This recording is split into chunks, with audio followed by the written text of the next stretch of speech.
कत पियवा हाथ लाल हो जाला। चाय के नाम सुनते मुंह में पानी आ जाला।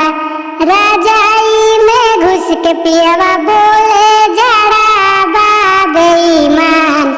बाहर निकले 2 मिनट का पे पूरा जान।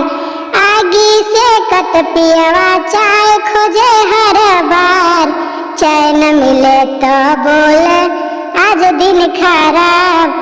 रजाई खींचे पियावा हम कहनी धीरे जी ठंड दुनू के बाटे बराबर जी। अकेले नहीं लोड़ी जी। सुबह भइले पियावा बोले आज छुट्टी मार। हम कहनी कौड़ा छोड़ता हो जाला बेमार।